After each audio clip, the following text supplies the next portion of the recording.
Ricordati dei nostri fratelli.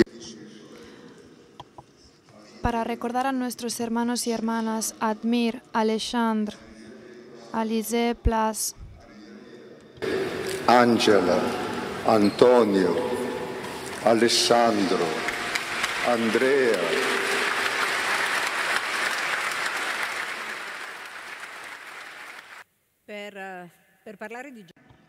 Para hablar de Job esta tarde aquí, podíamos empezar solo a partir de aquí.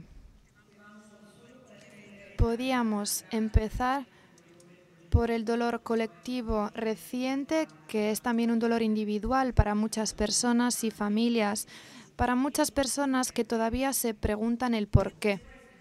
Al fin y al cabo, este es el porqué que nos acompañará esta tarde en este camino juntos, en este viaje juntos a través del libro de Job, con Julián Carrón, con Salvatore Natoli, con Mario Melazzini, con muchos otros. Se trata de un viaje por el que necesitamos empezar a partir de ahí. Necesitamos empezar y partir del libro, del texto, el libro de Job. Hubo en la tierra de Uz un hombre llamado Job, y este era hombre perfecto y recto, temeroso de Dios y apartado del mal. Le nacieron 7 hijos y 3 hijas, y su hacienda era de 7.000 ovejas y 3.000 camellos, 500 yuntas de bueyes y 500 asnas, y muchísimos criados. Y era aquel hombre más grande que todos los orientales. Job es el emblema del hombre feliz, del hombre que lo tiene todo, del hombre rico y del hombre sobre el que se abate cualquier malaventuranza, aunque él sabe que no ha hecho nada. Él sabe que Dios, al fin y al cabo, no es el responsable del mal que les está acechando, aún así lo permite.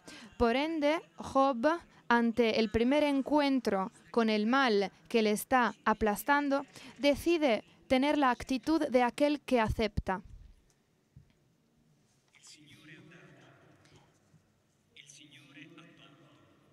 El Señor dio y el Señor quitó. Bendito sea el nombre de Dios. ¿Recibiremos de Dios el bien y el mal no lo recibiremos? Sin embargo, cuando el mal es demasiado, entonces vemos que prevalece el sentido de la injusticia que hemos sufrido. ¿Por qué? ¿Por qué viven los malvados y envejecen? Y aún crecen en riquezas y en forteza. Su descendencia se afianza delante de ellos y sus vástagos delante de sus ojos. Sus casas están a salvo de temor y no está la vara de Dios sobre ellos. El tamboril y la cítara llevan y se regocijan al son de la flauta. Pasan sus días en prosperidad y en un instante descienden al reino de los muertos. Dicen pues a Dios: apártate de nosotros, porque no queremos conocer tus caminos. ¿Quién es el Todopoderoso para que le sirvamos? ¿Y de qué nos aprovechará que oremos a Él? Estos son los porqués. Estos son los grandes porqués que caracterizan este libro de Job. Julián Carrón, el por qué es la pregunta. Aún así, es la pregunta que no es siempre presente.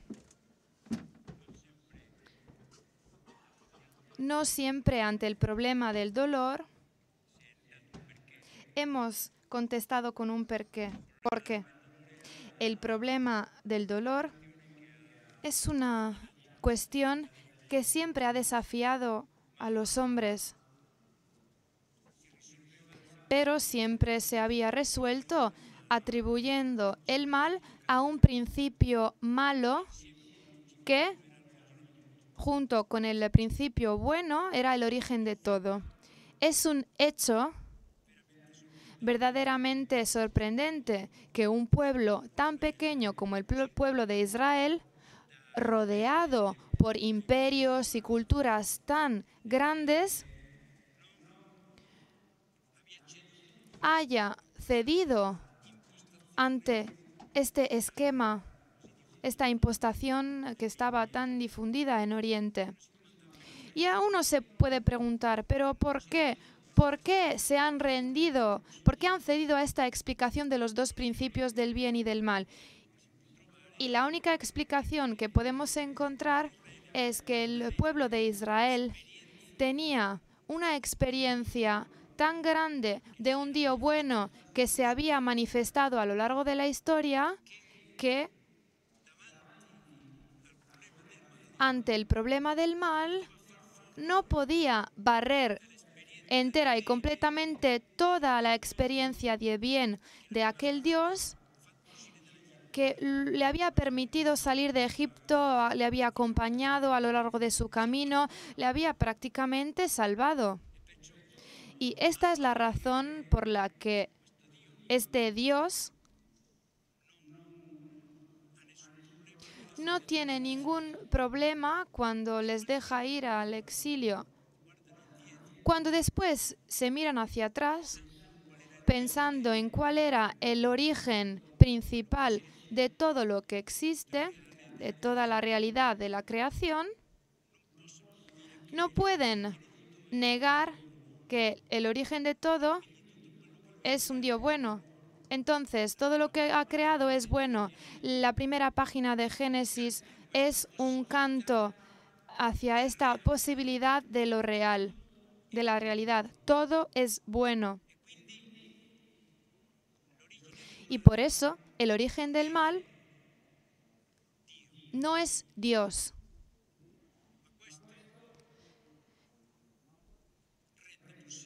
Pero esto permite al hombre poder dirigirse a Dios con un porqué. Muchas veces he hablado de un episodio que para mí ha sido súper importante para hacerles entender este concepto. Yo era profesor en un colegio y uno de mis estudiantes, después de haber sabido que un amigo suyo había tenido un accidente de coche, vino a donde mí y me preguntó, ¿pero por qué Dios permite que esto ocurra? Y yo le contesté que muchas veces nosotros, en el momento de la prueba, mostramos qué es lo que define nuestras vidas, cómo nosotros llegamos al momento de la prueba. Si tú, cuando vuelves a tu casa, luego, después, esta tarde, te encuentras con alguien al que no conoces y te da una bofetada, ¿cómo le contestarías a esta persona? Pues yo le daría 2 bofetadas para responderle. Y si tú cuando vuelves a casa esta noche te encuentras con tu mamá que te da una bofetada, pues ante esta pregunta se he quedado un poco sin palabras. Yo le preguntaría el por qué. ¿Por qué lo ha hecho? Mamá, ¿por qué me has dado una bofetada? Entonces, el por qué, que no había nacido ante un desconocido, podía nacer ante una presencia que inevitablemente no eliminaba esta pregunta, ya que tenía una convivencia con su mamá que no podía permitirlo. Entonces, podemos entender que plantearse esta pregunta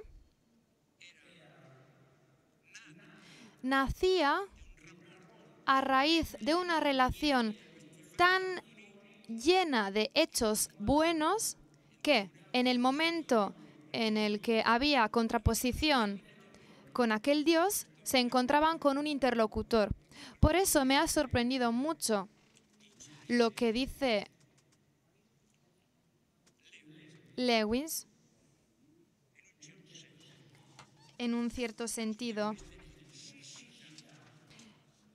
El cristianismo suscita en vez de resolver el problema del sufrimiento. Porque este sufrimiento no sirve si en nuestra experiencia cotidiana de este mundo de sufrimiento no adquirimos aquello que para nosotros es una confianza razonable, según la que la realidad al fin y al cabo es algo justo y bueno. Salvatore Anatoli, la pregunta del libro de Job, ¿cuál es? Quisiera hacer referencia a lo que acabamos de decir ahora, porque para mí es el hilo conductor del discurso. Me sirve entonces tanto la experiencia del chico que le pregunta el por qué a la mamá y no a los demás. También me interesa el pensamiento de Luis del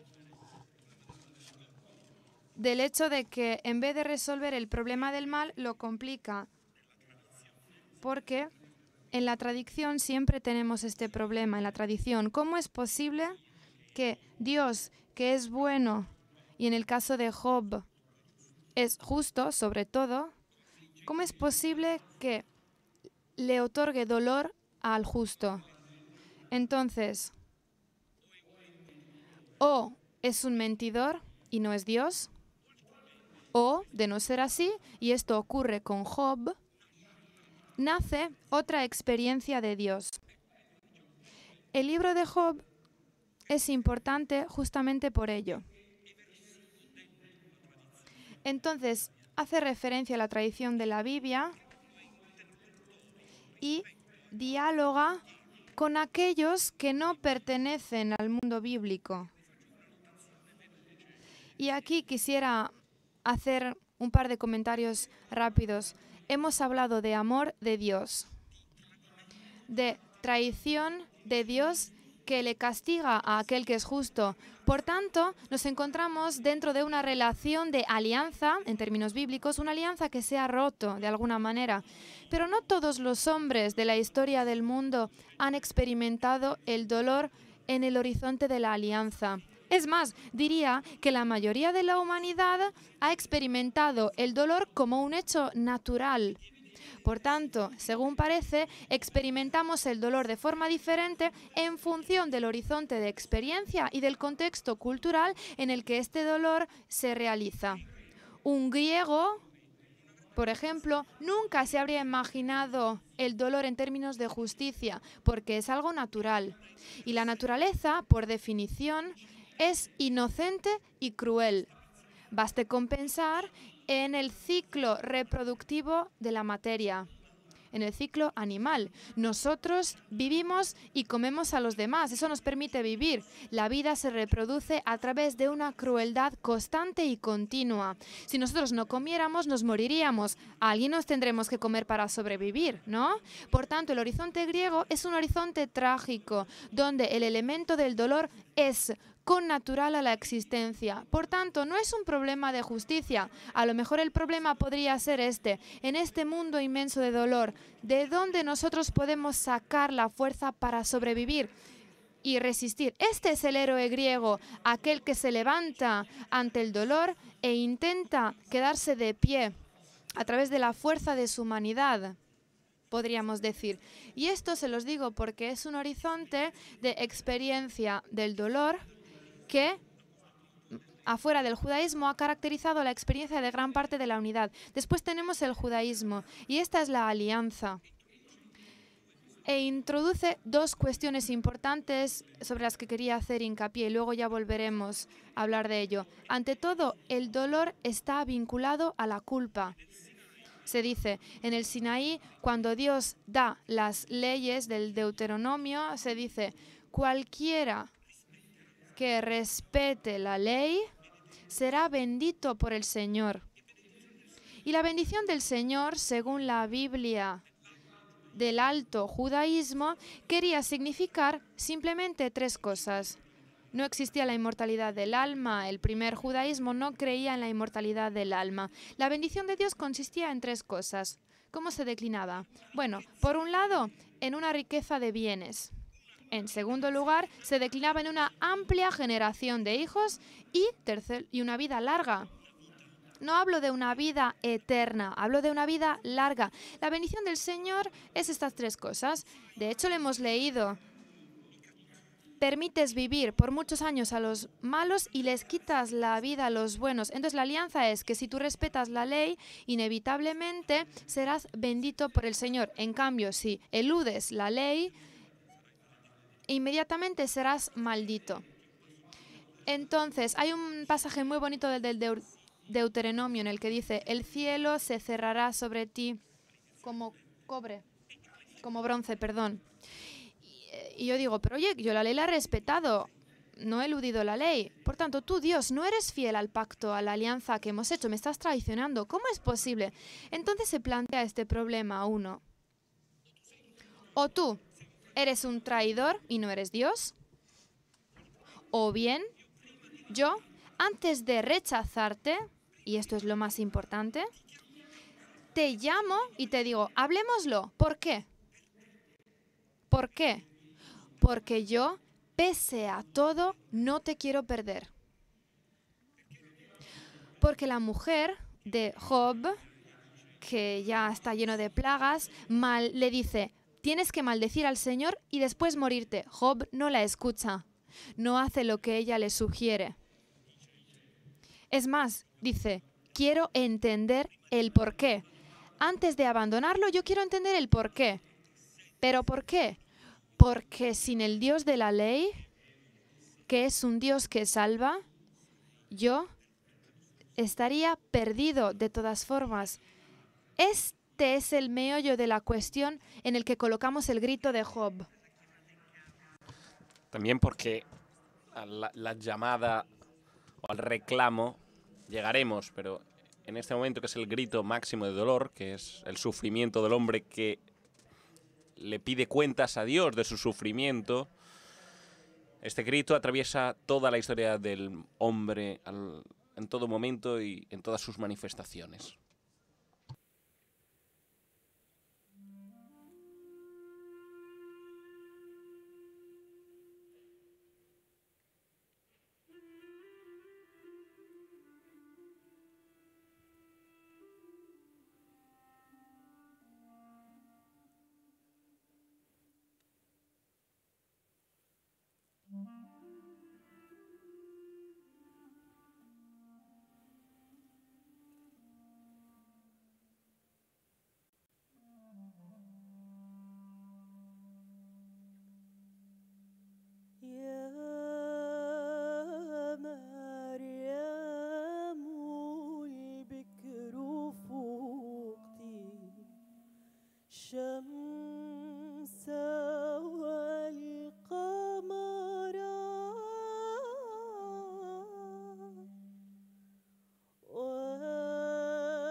صبحي شاعل في معبدنا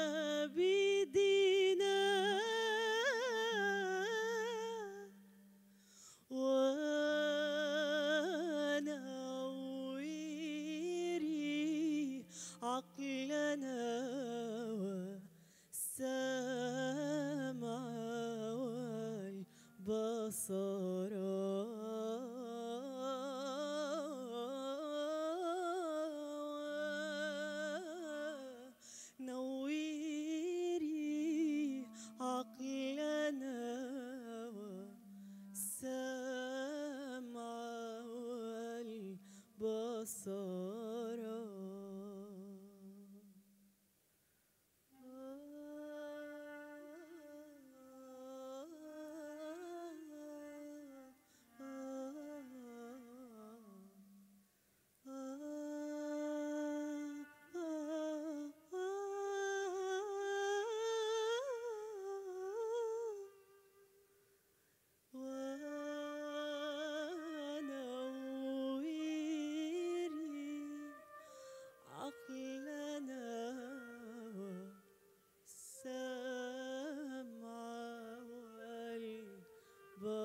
io grido a te.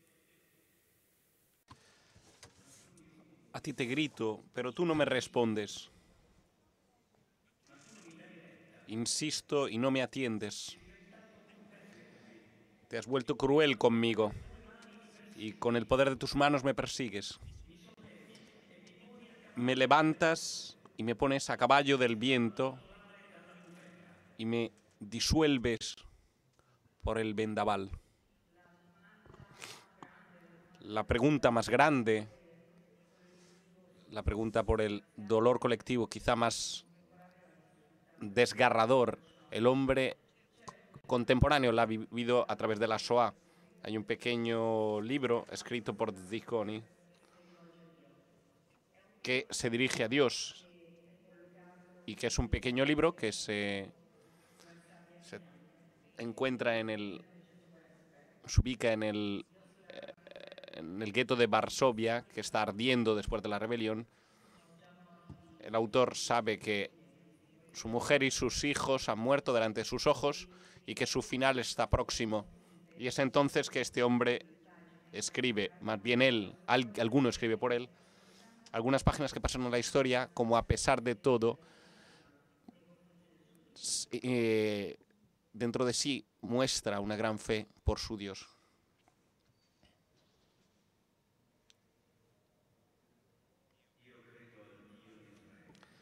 Yo creo en el Dios de Israel. Pese a todo lo que Él ha hecho para que dejara de creer en Él. Mi relación con Él ya no es la de un esclavo con su amo, sino la de un discípulo con su maestro. Yo creo en sus leyes, lo amo. El sol llega a su cenit y yo te lo agradezco, Dios, porque ya no lo veré nuevamente. Llueve al otro lado de la ventana y es rojo como un pilar de sangre.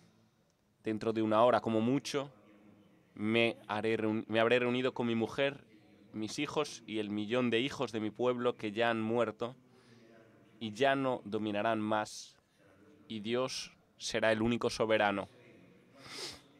Muero sereno, pero no satisfecho, como hombre desesperado, abatido pero no desesperado, creyendo en Dios, pero no suplicando, sin decir plenamente amén. He seguido a Dios incluso cuando me ha rechazado.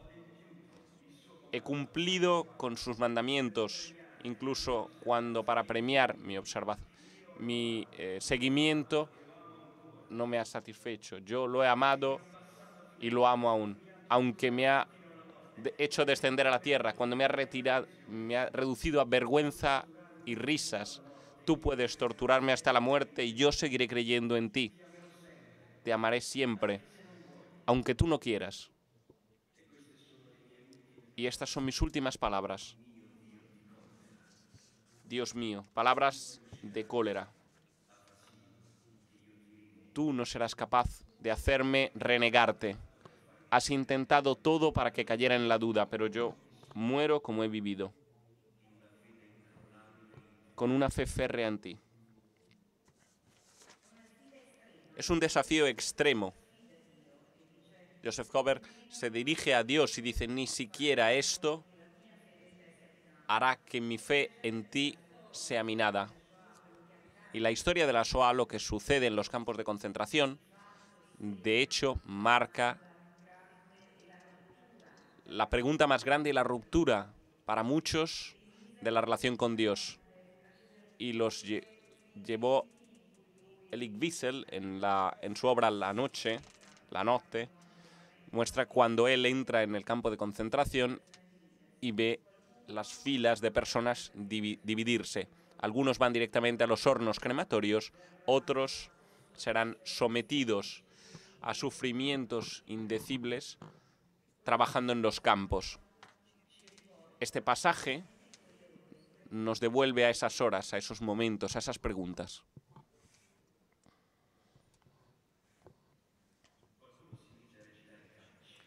Alguno empezó a recitar el Kadish, la oración de los muertos.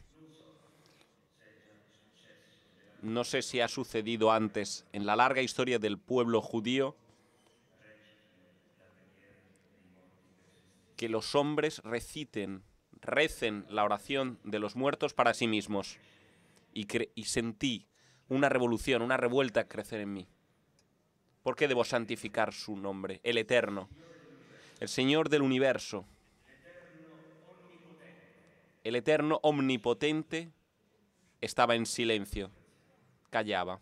¿De qué debería agradecerle? Estarle agradecido. Nunca olvidaré aquella noche, la primera noche en el campo, que ha hecho de mi vida una larga noche, 7 veces destruida. Nunca olvidaré aquel humo, nunca olvidaré los pequeños rostros de los niños del que había visto los cuerpos transformarse en volutas de humo bajo un cielo silencioso. Nunca olvidaré las llamas que consumaron mi fe. Nunca olvidaré el silencio nocturno que me ha arrancado para la eternidad el deseo de vivir. Nunca olvidaré esos instantes que asesinaron a mi Dios, mi alma, mis sueños, que adoptaron el rostro del desierto. Yo había dejado ya de rezar. ¿Cómo podía entender a Job? No había negado su existencia, sino que dudaba de su justicia absoluta. Los prisioneros en Auschwitz deben asistir al ahorcamiento de 3 compañeros que tienen que pagar en nombre de los responsables desconocidos de un sabotaje. Uno de ellos es un niño. ¿Dónde está el buen Dios? ¿Dónde está?, preguntó alguien tras de mí. Y después empezó el desfilar. 2 adultos que no vivían ya. La lengua les colgaba crecida y azul. La tercera cuerda no se movía. Aunque levemente el niño vivía todavía, durante más de media hora quedó así, agonizando bajo nuestros ojos. Detrás de mí oí al hombre de antes preguntar: ¿dónde está entonces Dios? Yo escuché una voz dentro de mí que le respondía: ¿dónde está? Ahí lo tienes. Cuelga de esa horca.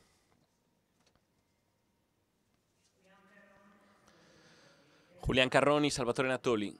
La pregunta de las preguntas. ¿Dios existe y es justo? Entonces, ¿por qué ha permitido esto? ¿Por qué ha permanecido silencioso ante todo esto? Y esto es lo que preguntará también Benedicto XVI en su visita a Auschwitz.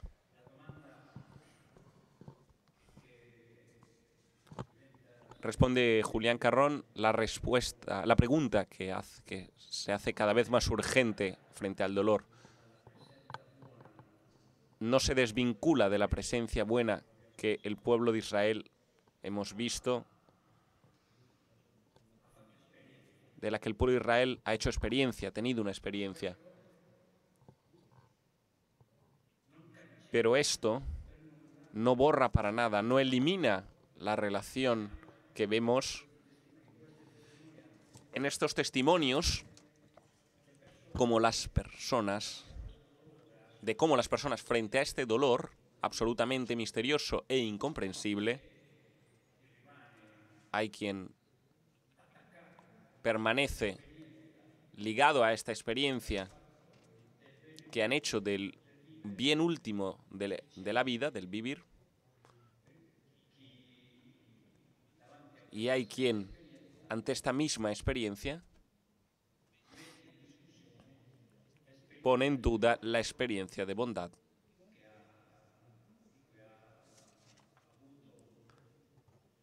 De la que ha tenido verdaderamente documentación, de que ha tenido prueba.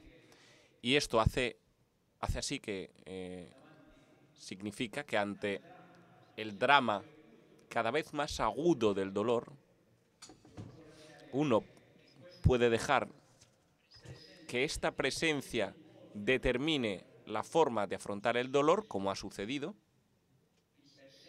durante siglos y siglos en la historia, tanto judía como cristiana.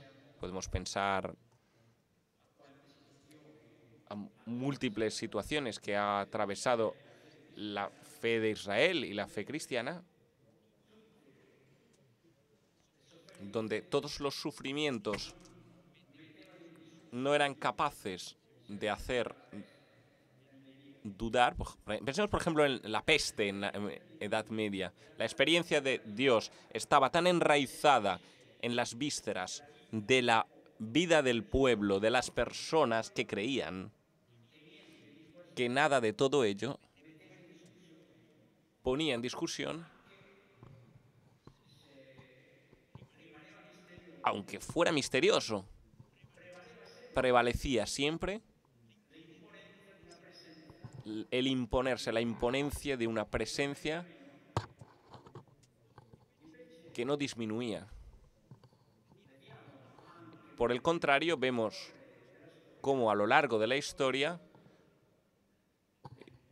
y aquí sobre todo en los últimos siglos, podemos dar una fecha, y sería el famoso terremoto de Lisboa en 1755, que introduce ya verdaderamente una línea, un antes y un después, una línea de escisión. A partir de ese momento, el pensamiento moderno ha cedido a la sospecha que ese dolor ponía en duda la existencia buena del misterio, la existencia de Dios. Y entonces, cuando prevalece la sospecha, entonces Dios ya no es el compañero con el que vivir el dolor. Se convierte en el culpable.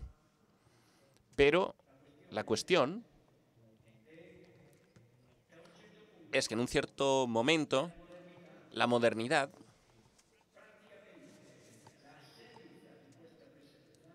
ante prácticamente la ausencia de esta pregunta, elimina la pregunta. Plantearle una pregunta a Dios quiere decir que a lo largo de la historia se ha generado un Dios capaz de hacer crecer un yo con la suficiente fuerza de preguntarle a Dios un porqué. Nosotros, sin plantear esta pregunta a Dios, podríamos vivir mejor, simplemente reduciendo la pregunta.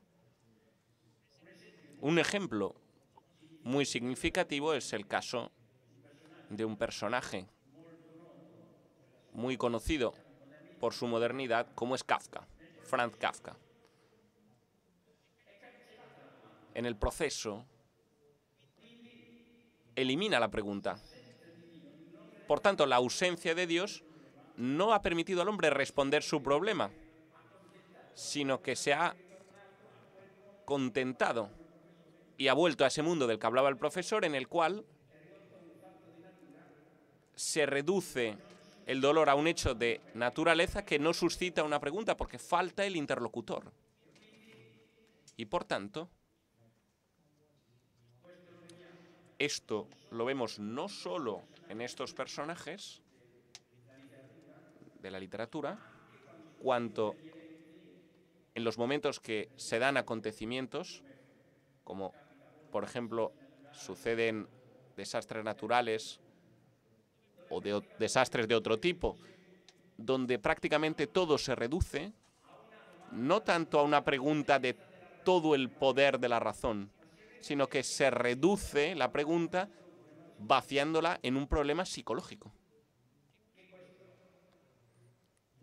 Y es que esto, por desgracia, no elimina la pregunta, si acaso la hace cada vez más aguda. Y por tanto nos propone y vuelve a proponer aún más esta reducción. ¿Qué hace posible? ¿Qué hace posible estar delante del dolor con un sentido, con un significado?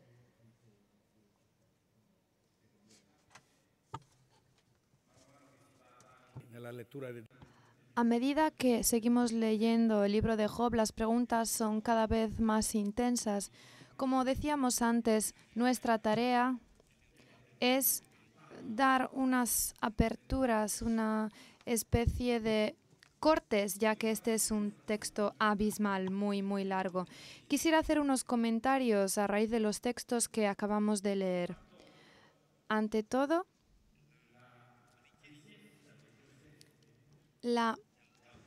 los dos textos de Auschwitz plantean una pregunta, es decir, ¿por qué Dios no ha intervenido? Según parece, esta pregunta se la puede plantear solo y exclusivamente aquel que razona según la lógica del pacto, de la alianza, porque estas personas claramente piden al interlocutor, ¿por qué lo has permitido?, le preguntan, ¿no? Pero aquel que no sigue esta lógica de la alianza no puede tener esta pregunta, se le ocurren otras preguntas, pero no justamente esta. ¿Por qué? Y un judío secular, como por ejemplo Primo Levi, no se plantea esta pregunta y tampoco le interroga a Dios, tampoco lo entrevista, porque él, por mucho que venga de los judíos, no tiene la referencia al tú eterno. Por eso, esta pregunta dirigida a Dios la puede plantear solo aquel que ya tiene una relación íntima con Dios.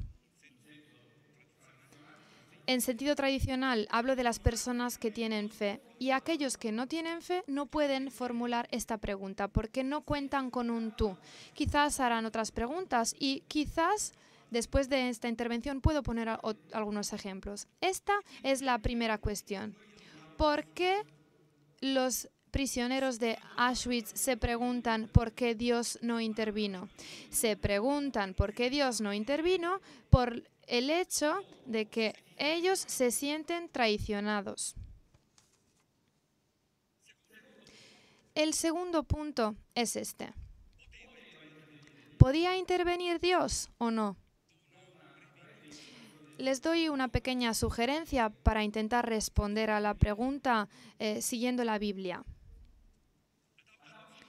En Auschwitz Dios no podía intervenir. Y aquí cabe distinguir la naturaleza del dolor.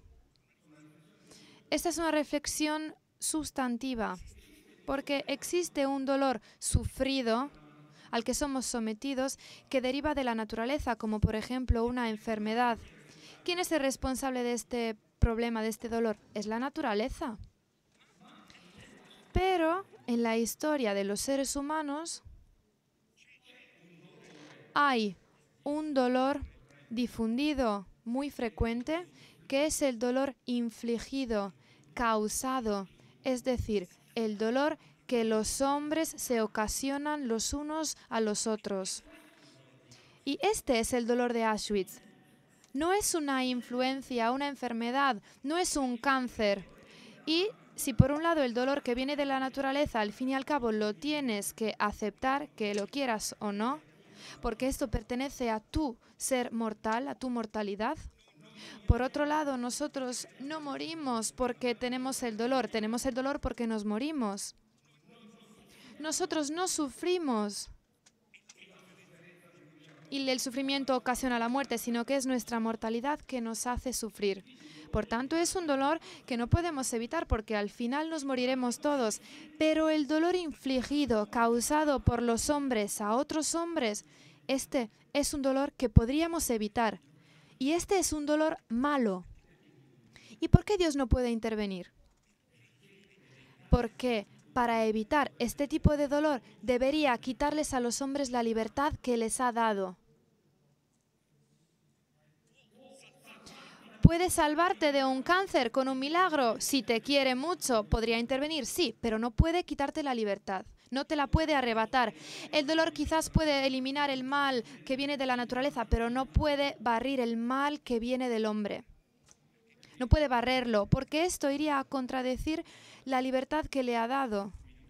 Por tanto, tenemos que ser responsables del mal que ocasionamos. Y Job en este caso tiene que ver poco se queda atrás. Y, en cambio, es interesante y central otra figura, la figura de Cristo, porque Cristo no se ha muerto porque estaba enfermo. Cristo no quería morirse. Suda sangre, se le ocasiona la muerte y podríamos haber evitado su muerte. Lo único es que Él no les da la culpa a los que lo asesinaron, sino que les perdona. Y aquí se abre otro rubro que me permite llegar a Job. Y volver a hablar de Job significa abrir un libro que se olvida. ¿Por qué? ¿Qué se hace? Se hace una apuesta. Satanás le dice a Dios algo. Y en este sentido hablamos de alianza. Le dice, tú le has dado a Job, en pocas palabras, todo lo que él quería. Es por eso que tú no lo castigas. Y aquí intravemos un dilema en la formulación de lo que él dice, porque Satanás es una persona que crea tentaciones. Si es verdad que si él ha respetado la ley, tú no lo debes castigar, entonces el hecho que tú lo bendices es un deber tuyo, porque él ha respetado la ley, ¿no? Entonces, ¿qué es lo que quiere decir Satanás cuando le dice esto? Tú, en pocas palabras, obtienes su fidelidad porque no le ocasiona sufrimiento. ¿Por qué debería hacerle sufrir si no ha cometido ningún mal? El Dios de Sinaí, desde este punto de vista, está respetando el pacto, la alianza. ¿Qué es lo que esconde la pregunta de Satanás? Claro que Él no te ama para nada, por nada. Él te ama porque tú le das algo. Escuchen estas palabras. Seguramente Él no te ama por nada. ¿Qué esconde esta formulación de la pregunta de Satanás? ¿Cuál es el elemento que se esconde? ¿Cuál es el elemento importante? Él no te ama por nada. Ahora bien, Job al final demuestra que debemos amar a Dios por nada, simplemente de forma absoluta, gratuita, por simple amor. Y aquí cambia la experiencia de Dios.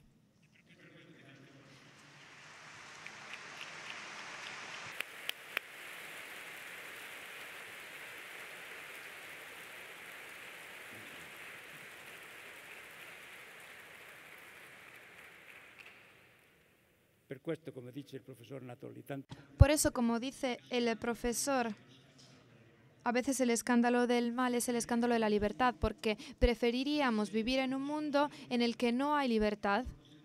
Siempre pienso en un episodio del que he hablado muchas veces. En Milán, un taxista me ha hecho un poco de preguntas sobre por qué Dios permite todo esto. Y yo le he dejado hablar. Cuando ya se había desahogado, me había contado todas las razones por las que estaba en contra de Dios, yo le pregunto, pero según usted, ¿preferiría que para evitar que su mujer le traicione, preferiría que la amase de forma mecánica? ¿Que su sistema instintivo no le permitiese equivocarse? ¿O preferiría, en cambio, que la amara de forma libre a usted? No ha tenido ninguna duda, me contestó, yo preferiría que me amara de forma libre. Pues yo le hice una pregunta muy simple, ¿pero qué piensa usted? Según usted, ¿Dios tiene menos amor por usted? ¿Le gusta menos a Dios? También Dios prefiere, no que uno conteste de forma mecánica, habría podido crear otros astros, estrellas, otros lugares, pero Él desea un ser humano con el que establecer una relación de libertad, y esto nos crea mucho escándalo.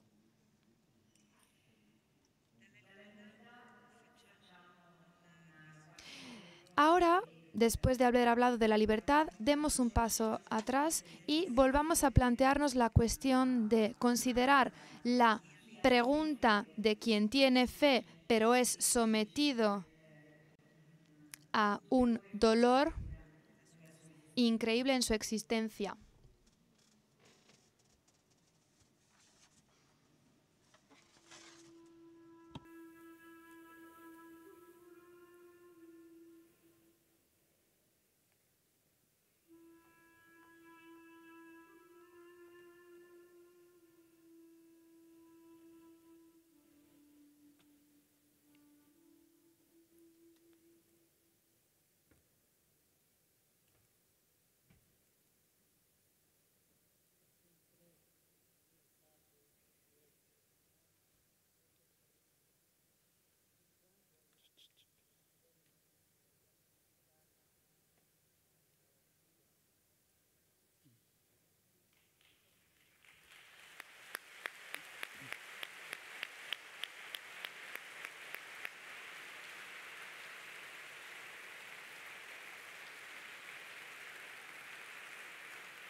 sono sempre considerato Yo siempre me he considerado un hombre muy afortunado hasta que no se me diagnosticó una enfermedad neurodegenerativa,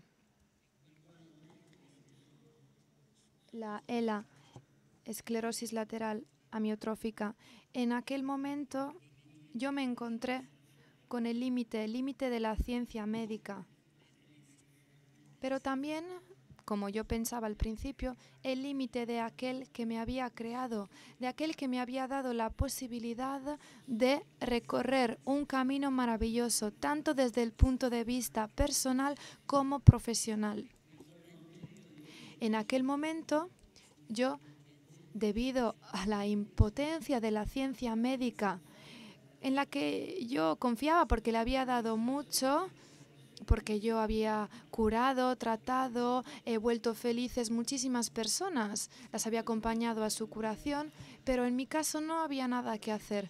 Entonces, ¿yo qué hice? Estaba muy enfadado, entonces decidí que yo habría decidido cuándo morirme.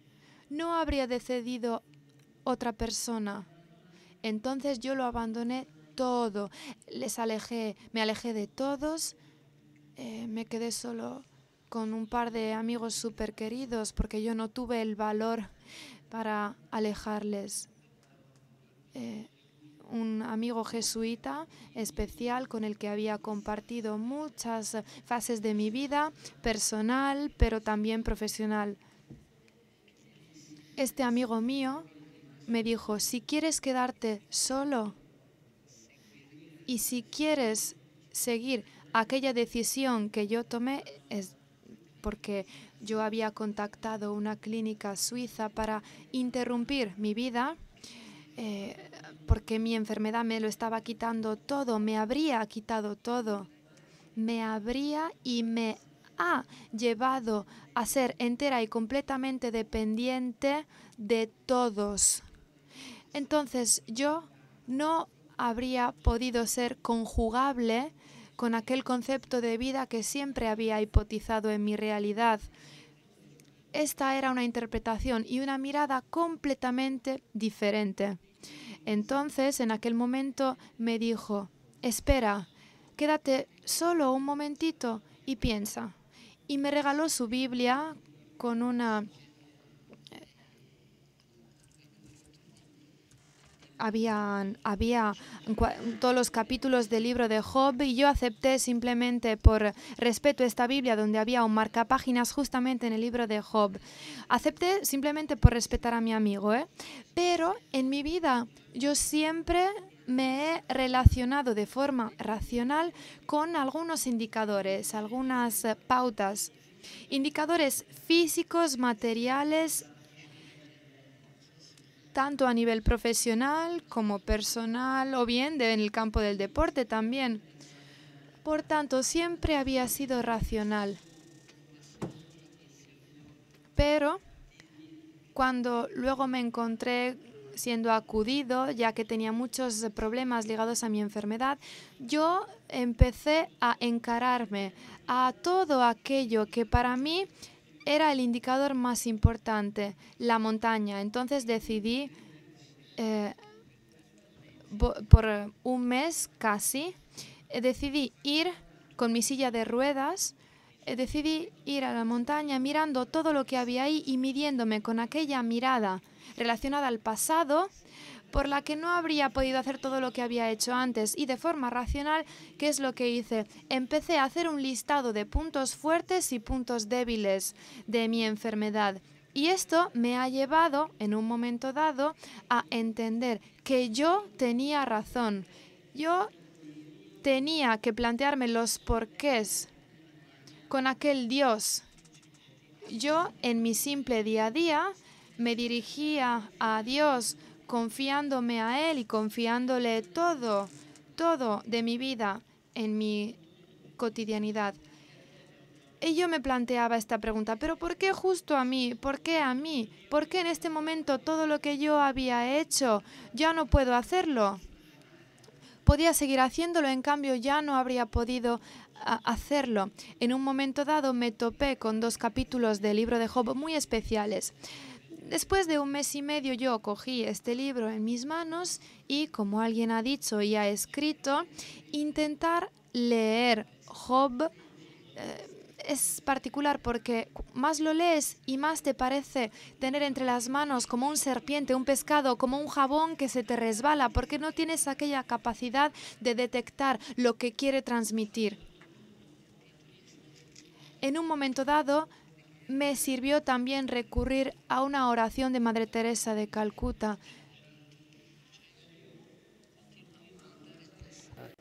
No se puede vivir, decía Madre Teresa, de fotos amarillentas. No se puede reconstruir el pasado y vivir del pasado. Y empecé a tener la conciencia de mi vida para que esto fuera instrumento de fuerza. ¿Y esto a qué me ha llevado? Me llevó a ese pasaje del libro, un pasaje en el que te dice Job: yo he entendido que todo lo puedes, Señor. Y esto es algo que me arrastró el pensamiento, me derribó mi pensamiento. Y es una cuestión de cómo miraba yo la montaña, la belleza que yo miraba desde arriba para abajo y ahora tenía que mirar desde abajo hacia arriba, y me llenaba el corazón, la mirada, sobre todo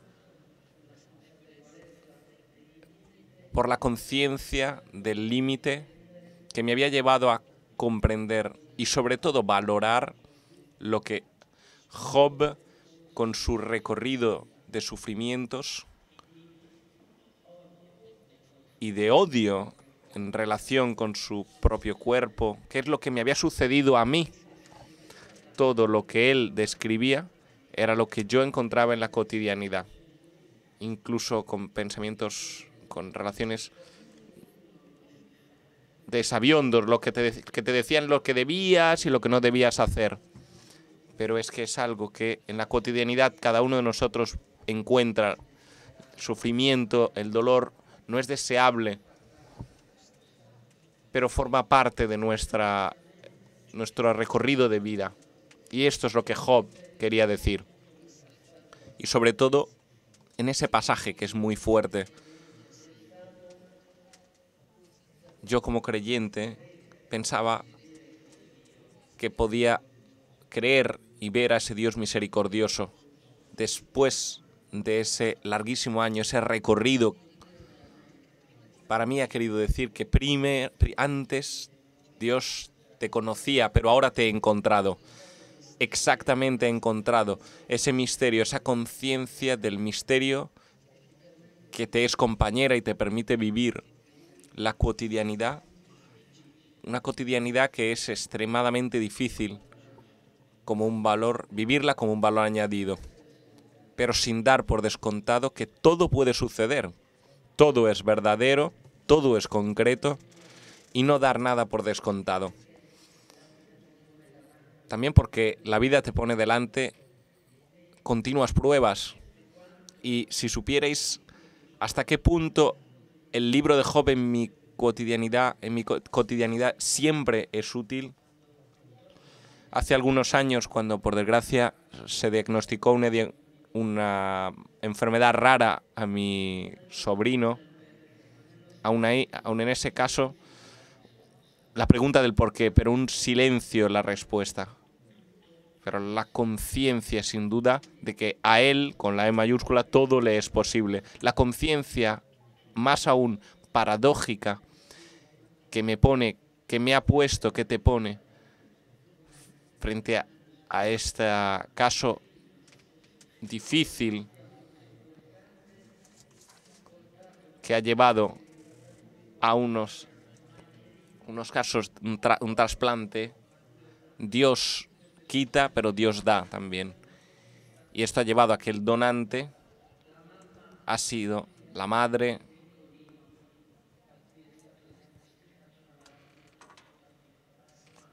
Se trata de mi hija, ¿no? La madre de este niño. Y esta es el recorrido, esta es la traducción de lo que el libro de Job muestran la realidad. El dolor y el sufrimiento, como yo digo siempre, no es algo deseable, pero siempre está, y tenemos que tener la conciencia que el significado existe, está ahí, aunque no queramos comprenderlo.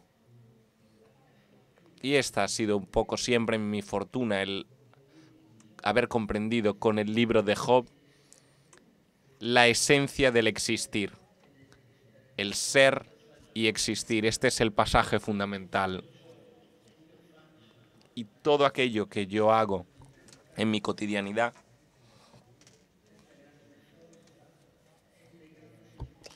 esta gran fuerza está vinculada al simple hecho de la conciencia que la enfermedad, el sufrimiento, es un valor añadido y forma parte de nuestro recorrido vital. Y digo siempre que es una cuestión de miradas. Y por eso depende también de cómo queramos nosotros ver y situar nuestra cotidianidad. Una cotidianidad hecha también de esperanza como sentimiento confortante que nosotros experimentamos cuando llevamos nuestra mirada a una condición de dolor del otro. Y tenemos que seguir a Job, tener el valor en la cotidianidad de plantearnos la pregunta, plantearnos un porqué, pero al mismo tiempo escuchar la respuesta silenciosa, que no es un rumor ensordecedor y que dice, no obstante, el misterio existe, que está para todo y te puede ayudar en todo. Gracias.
كان لي بالأمس قلب فقضى وأراح الناس منه واستراح ذاك عهد من حياتي قد مضى بين تشبيب وشكوى ونواح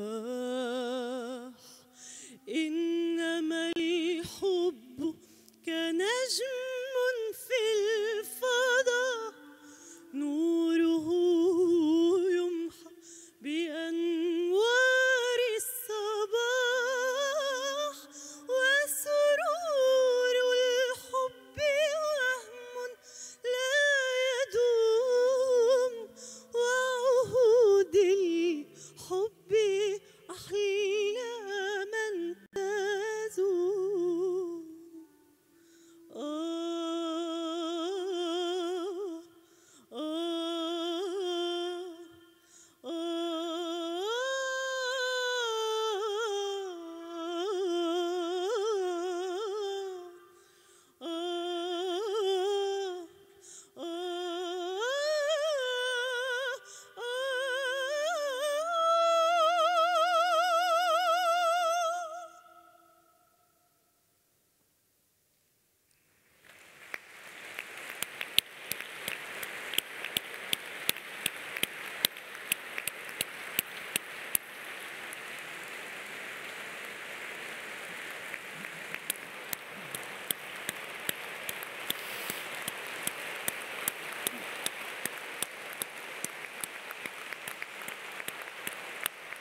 Questo brano Este fragmento musical que habéis escuchado habla del sufrimiento del amor.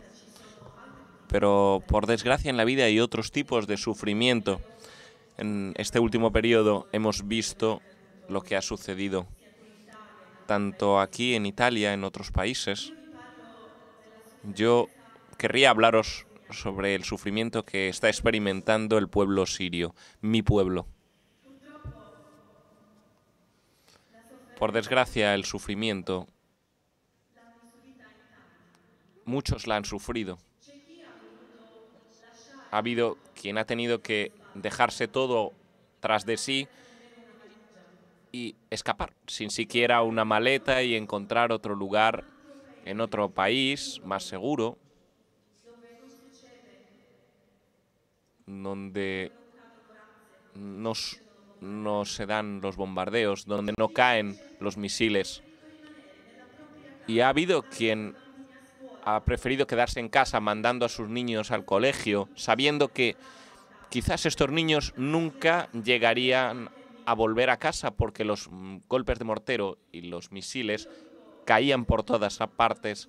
Yo digo, por fortuna, yo he vivido este sufrimiento de una forma un poco leve, y ha sido el que en mi caso no he podido ver a mis padres durante 4 años, porque mientras tanto han ido a vivir a otra parte del mundo donde yo no tengo un visado para poder ir a encontrarles, pero al menos soy afortunada porque sé que están bien. Yo he podido salir adelante y hacer lo que quería hacer. Seguramente me he sentido un poco culpable porque yo me hubiera gustado ayudar de alguna forma a mi pueblo. Y por tanto, he decidido a partir del año pasado de formar parte de una asociación que ayuda a los niños que están en la frontera con Siria, en un proyecto que se llama la Plaster School.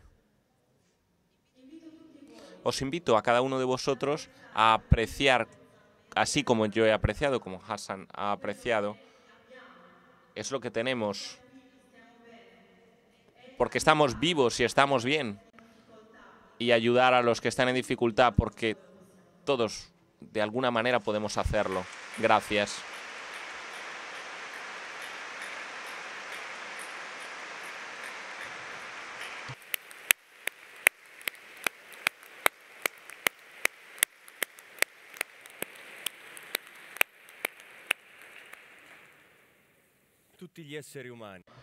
Todos los seres humanos presentes en la historia, y especialmente Job, han planteado a Dios preguntas. Un poeta trivial habría hecho entrar a Dios en la historia para hacerle responder de una forma u otra a todas las preguntas, pero gracias a un toque que seguramente tenemos que definir como inspirado, cuando Dios entra en la escena, lo hace para plantear una serie añadida de nuevas preguntas por cuenta suya. En este drama del escepticismo, Dios adopta el papel del escéptico. Parece afirmar que si se trata de plantear preguntas, Él puede plantear algunas preguntas también que puede tirar por tierra algunos de los interrogantes más concebibles humanos. Y estas son: ¿tiene quizás un padre la lluvia? ¿O quién trae al mundo las gotas del rocío? ¿Del seno de quién ha salido el hielo? ¿Y la escarcha del cielo, quién la ha generado? Frente a estas preguntas, Julián Carrón, estas preguntas que Dios lanza a Job, ¿cómo respondes? Y Julián empieza su respuesta. El grito de Job, ¿por qué hace emerger el yo de Dios? Porque entonces Dios, que acepta el desafío de Job, le plantea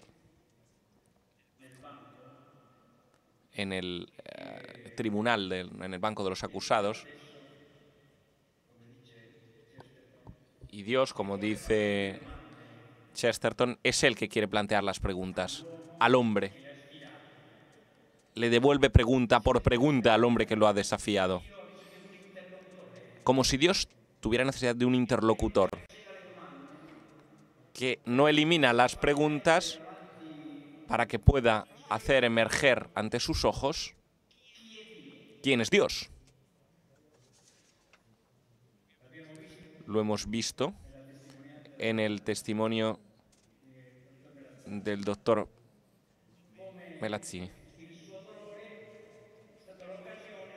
Cómo su dolor ha sido la ocasión de un camino en el que se ha desvelado cada vez más quién es Dios. La historia del pueblo de Israel siempre es esta, siempre es la misma. Un Dios que ante todas las preguntas, como las de Job, le plantea el ser. Todo esto que tú has dicho no puede eliminar el ser, la imponencia del ser. Es impresionante cómo Dios, para responder a la pregunta de Job, le pone delante todo lo que ha creado. El versículo que hemos escuchado: ¿quién ha traído a este mundo las gotas del rocío?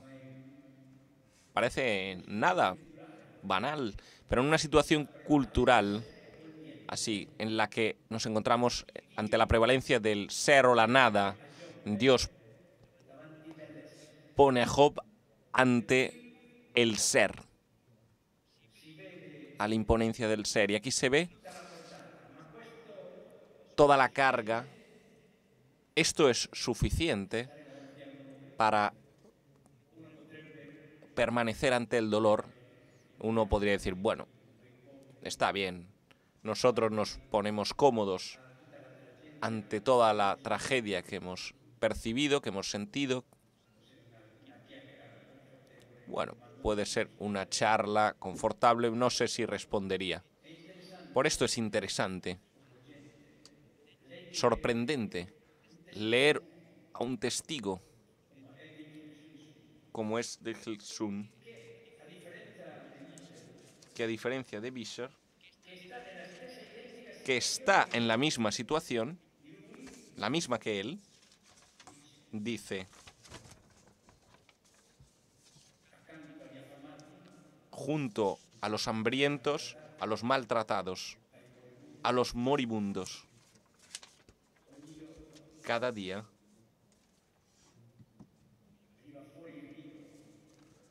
surgía, se alzaba el grito,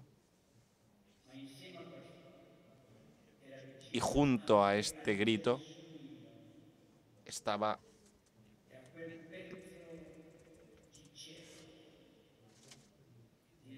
el jazmín y ese fragmento de cielo delante de mi ventana. Esta imponencia del ser, la imponencia de Dios que genera este jazmín, este fragmento de cielo, es lo que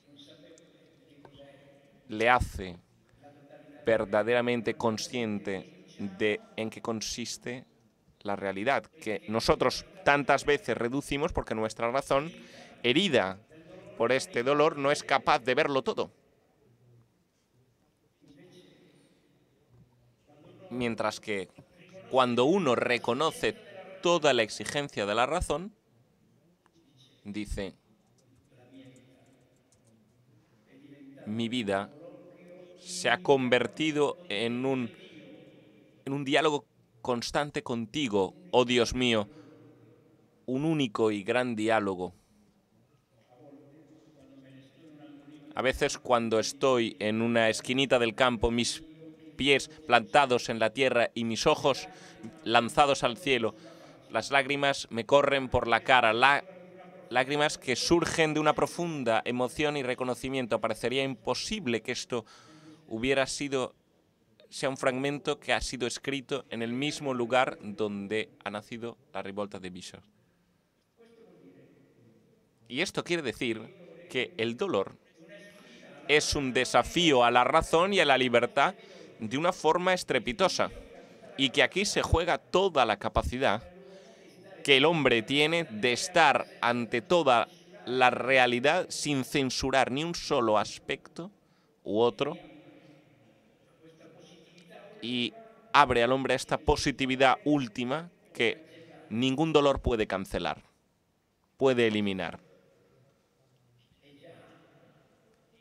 Y esto es ya el inicio, el comienzo de una respuesta aún por desvelarse en su plenitud. De hecho, este es el comienzo de la respuesta, porque es como si asistiéramos a un acercamiento hacia, ¿no? Sí, es un camino de acercamiento, pero también de paulatina diferenciación de la amplitud de la experiencia. Porque como decía antes, cambia la experiencia de Dios. También lo que decía Melazzini tiene que ver con esto, porque Dios no le contesta a Job. No le contesta según la lógica del principio de la distribución, que es una lógica de cálculos. Permítame una referencia personal en mi recorrido filosófico. Cuando escribí un libro acerca del dolor, ante esta consideración me encontré con Job, aunque ya lo había leído desde joven, aunque todavía no había resonado el libro en mí. En mi recorrido filosófico, la cuestión del dolor surge de esta forma. La tarea de la filosofía, desde siempre, desde la antigüedad, es dar las razones, explicar las cosas. En la experiencia de los hombres hay un evento en el que la razón no puede dar explicaciones, no puede dar razones. Y en aquel momento yo me encuentro con Job. Entonces ya no he hecho razonamientos abstractos para explicar las razones del porqué. Mi problema ya no ha sido dar respuestas al dolor, sino entender el dolor en la forma en la que los hombres lo experimentan, en la forma en la que ellos cuentan su experiencia. Al fin y al cabo, Job lo que hace es contar su experiencia y Dios no le da razones o razón. Entonces, el final del libro de Job es justamente esto. ¿En qué sentido cambia la experiencia de Dios? Cambia su experiencia porque Él ya no es el Dios de la alianza. Entonces, aquel que contesta a Job no es el Dios de Sinaí que da las leyes. Aquel que responde a Job es el Dios de la creación. Un Dios que se manifiesta en su grande potencia hasta volverlo algo nimio. Esta es la potencia con la que Dios se presenta. Hasta que Job se siente no aplastado, pero libre, sino libre. Porque te puedes abandonar a esta potencia, puedes confiar en ella. No es una potencia a la que le tienes que dar razones. Y esto es lo que encontramos en el texto que hemos leído.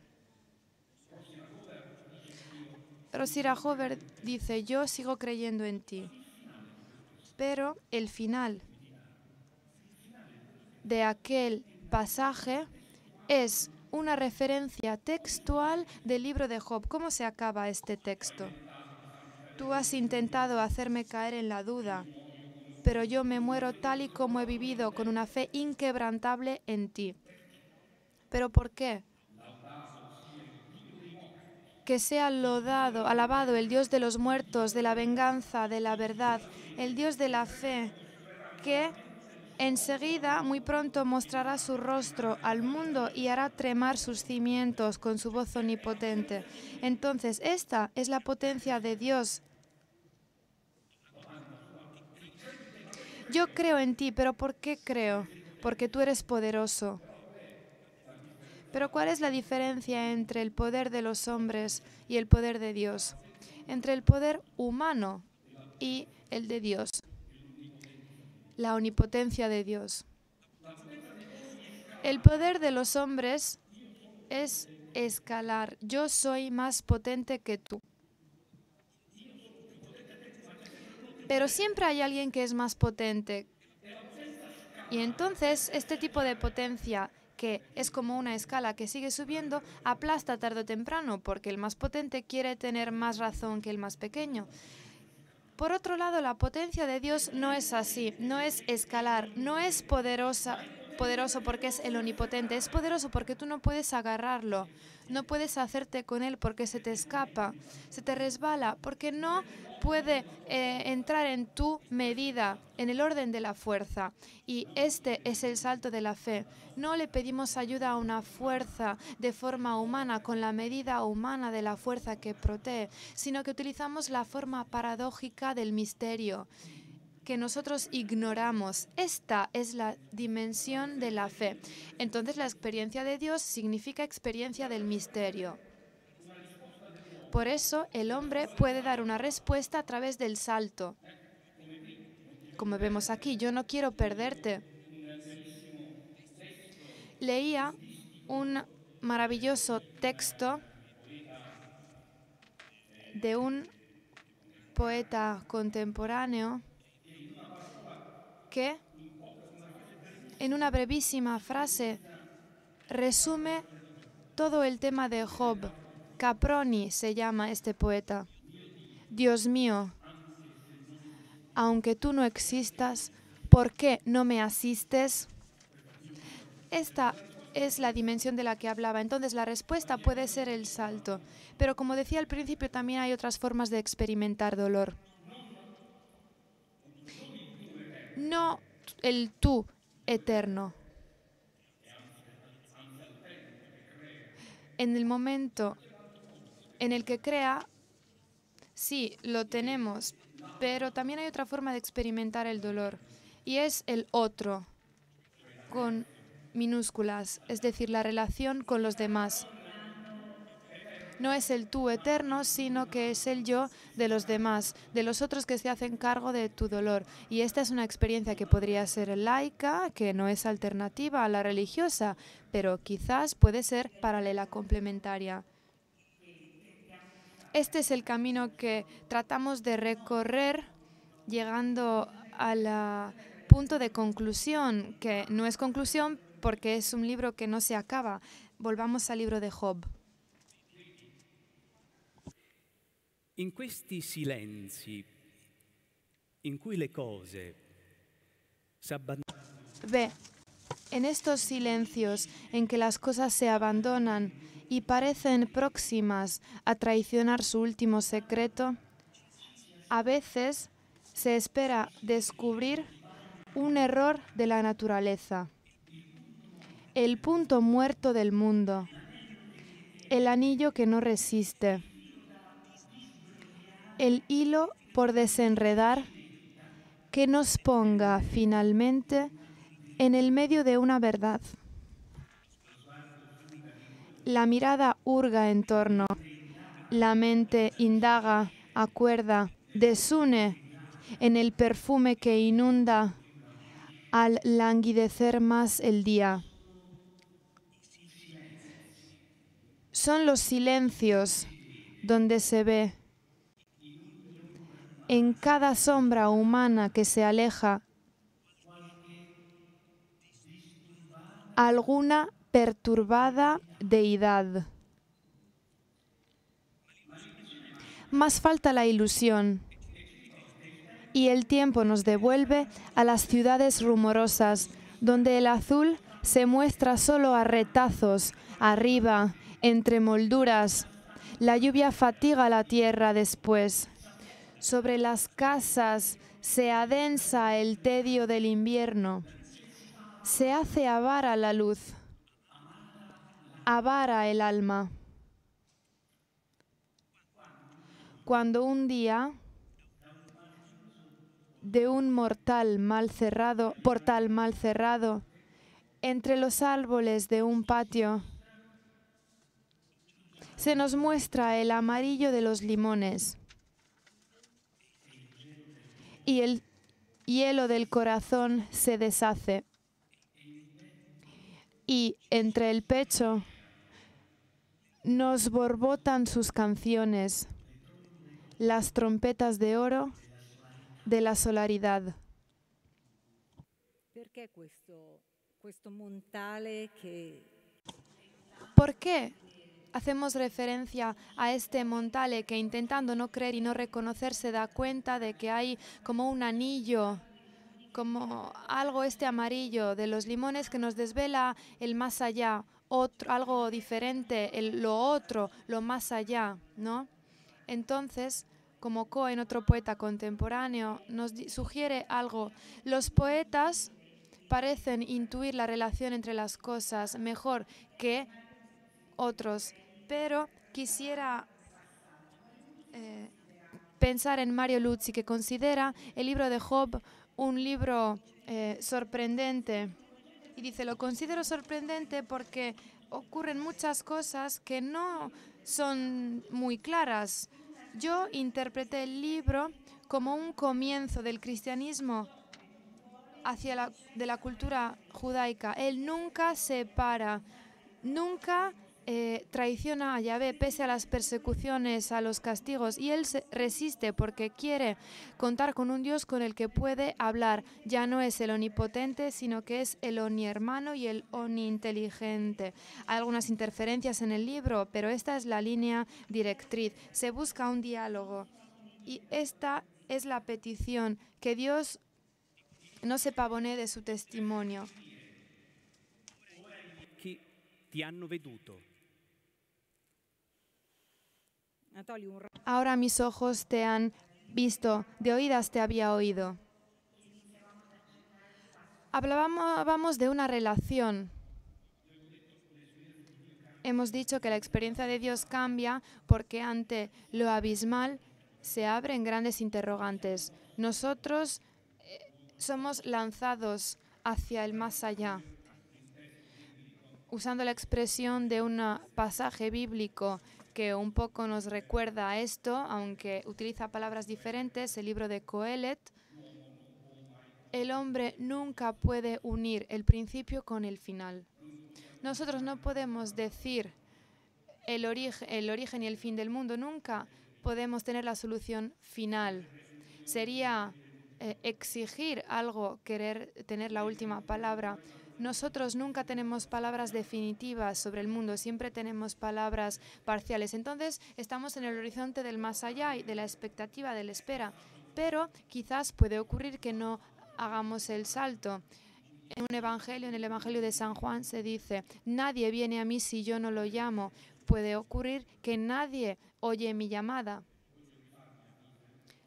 Pero para concluir, haciendo referencia a Wiesel, ¿dónde le vemos a Dios? En el niño que se está muriendo. ¿Acaso Dios no es la piedad humana? ¿Acaso no es algo que es más allá y diferente?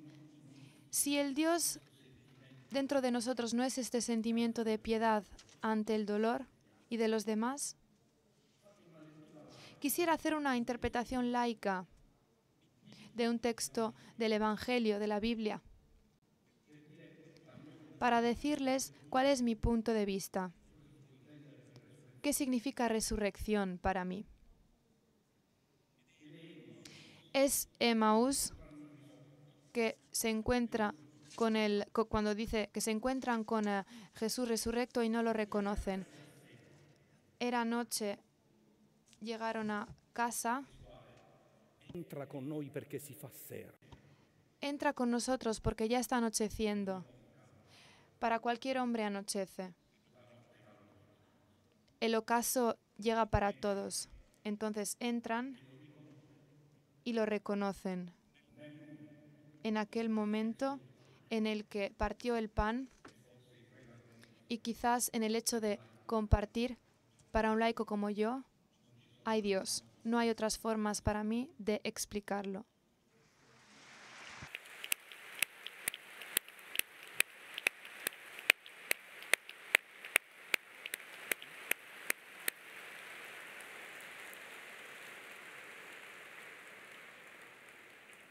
Julián. Julián, Dios no le responde a Job dándole una explicación, sino que lo hace a través de una presencia y de su imponencia.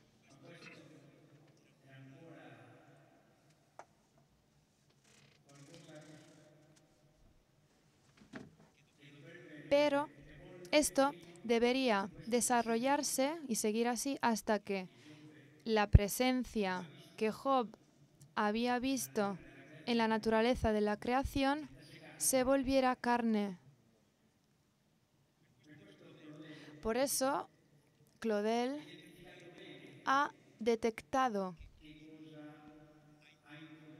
qué es lo que Dios ha introducido para responder a la cuestión del sufrimiento y del dolor.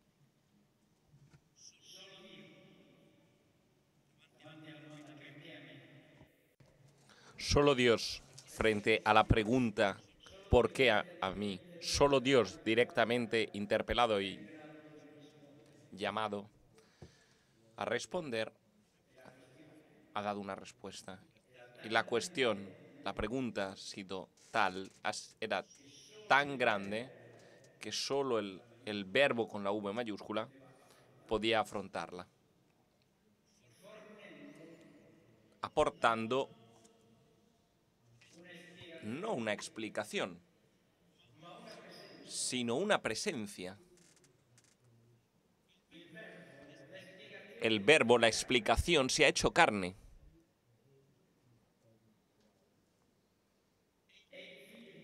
Es el Hijo de Dios, que no viene para destruir el sufrimiento, sino para sufrir con nosotros, para acompañarnos, como hemos escuchado, en este recorrido para descubrir cada vez más quién es Él. Y esto no nos lo ha revelado exclusivamente mandando a su Hijo, sino aún más, no ahorrándole a su Hijo el sufrimiento. En Él vemos en qué puede derivar una relación, puesto que la relación es hasta tal punto poderosa que el mal ya no es capaz de vencer. El mal siempre duele. Y como hemos visto en la historia moderna, muchas veces introduce una sospecha. En cuanto uno no te responde conforme a tus expectativas, uno siente un distanciamiento, siente una separación.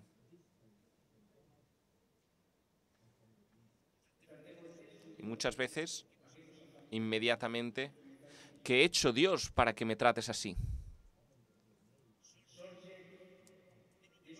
Nuevamente surge la sospecha.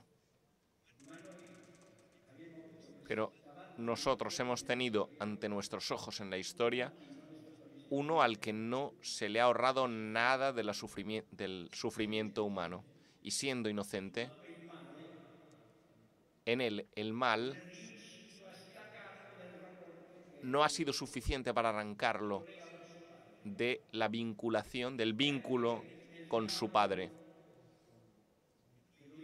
Y es más, en el diálogo que él tiene con el padre en el huerto de los olivos, el verdadero protagonista, el verdadero interlocutor, ahí también los amigos no es que le den un gran respiro, de hecho ahí también se lamentan, el diálogo es con el padre. Todos los demás que han intervenido o intervendrán en la historia de la Iglesia, bueno, no son decisivos. Ni Pilatos, ni el Sanedrín, ni el sumo sacerdote Para él, el drama se desarrolla entre Jesús y su padre. Padre. Sigue siendo un padre. Si es posible, Padre, que pase de mí este cáliz, pero que no se haga mi voluntad, sino la tuya.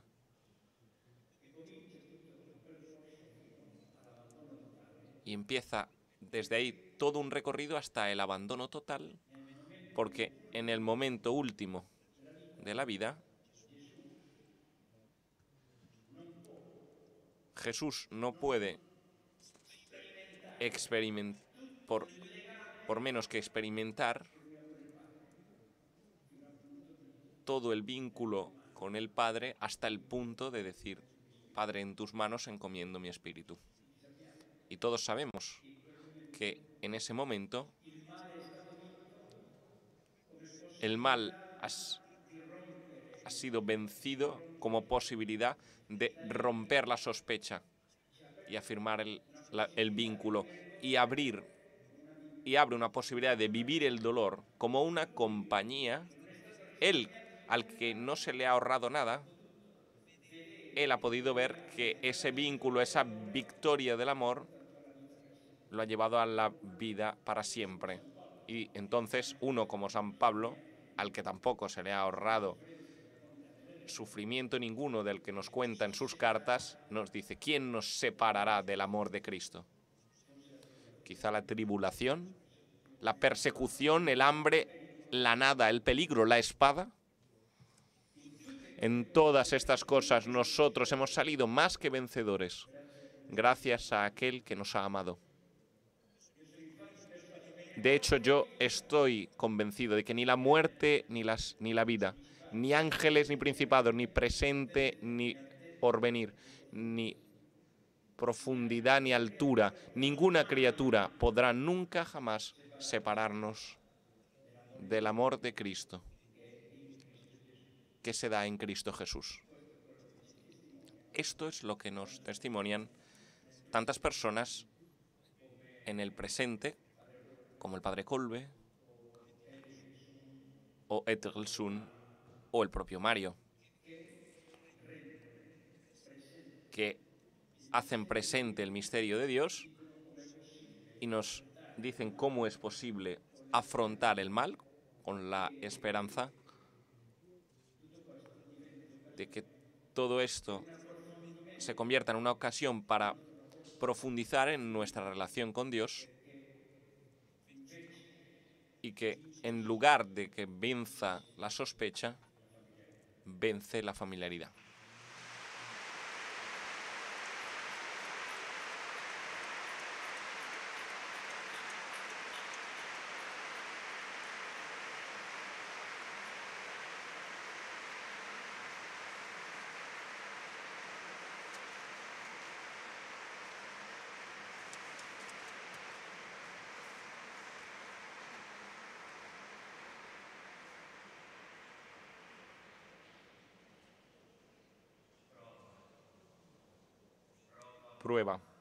Prueba humana, que en ocasiones excedes y ofendes la humanidad del hombre, destruido por su mar, y por poco no lo matas. Y por esto pareces inicua, que no provocas mal, y no te entendemos los humanos. Si hubiera algún paraíso de sabiduría en ti, que ciega por el suplicio no vemos o vemos como horror, no nos mires, te ruego, con la mirada perdida e impenetrable de tu necesidad, sino háblanos. Háblanos ahora y siempre, como ya por boca de tus santos y de su gemido de la encarnación crucificada.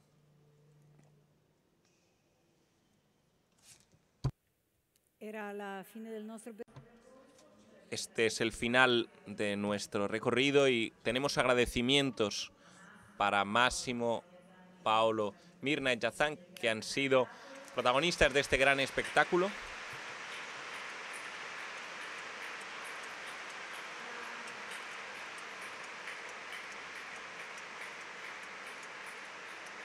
alla straordinaria mostra.